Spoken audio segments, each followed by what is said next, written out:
Welcome back to training camp tonight. Well, a couple of key position groups we've had a close eye on throughout training camp so far include the wide receivers and the cornerbacks. Rookie wideout Jerry Jeudy has impressed day after day with his route running ability and his speed, while cornerback Bryce Callahan, who missed all of last season with that foot injury, has also impressed with his nose for the ball and his versatility. The two of them met with the media after practice on Monday to share what they think this Broncos offense and defense will look like in 2020.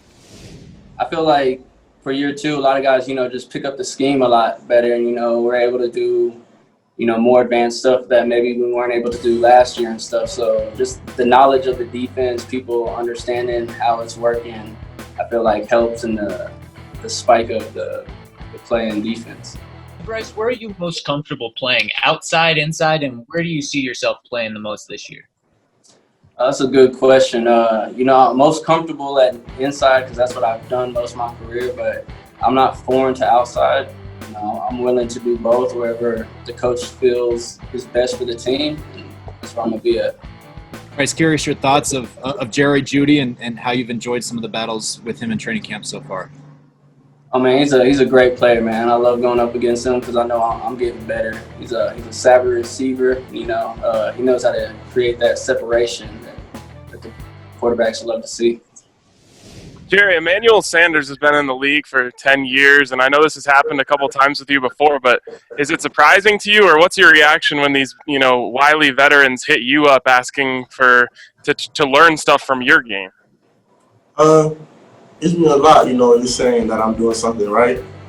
So having veterans that been in the league 4, 5, 6, 8, 10 years, asking me how I do certain things is really exciting because I'm trying to be in the same spot you in. You asked me for details in my game, so it's exciting. I'm very humble.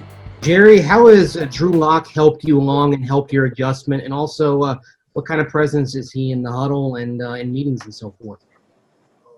Drew Lock helped me a lot. Even during the offseason, we'll step out and probably will throw some routes with some of the guys.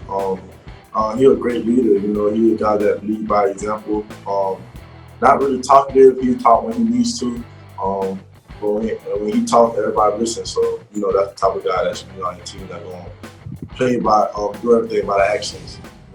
Well, it was great getting to hear from a couple of guys making a big splash in training camp so far. And today it was great to hear from a couple of other guys breaking down training camp. The Hall of Famer Steve Atwater was joined by Super Bowl 50 champion left tackle Ryan Harris to break down all the happenings on the field. How important is it that tight ends be able to block, though?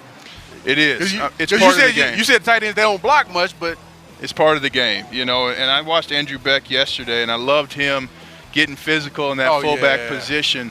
Because at the end of the day, you want your tight end to be an extra player who's willing to do whatever it takes, whatever play to be successful. I mean, it's ultimately an unselfish position, the tight end, as you're often the third or even fourth look, or unless there's a blitz, you're the hot read. So it's a very special kind of guy that can thrive in that role and produce.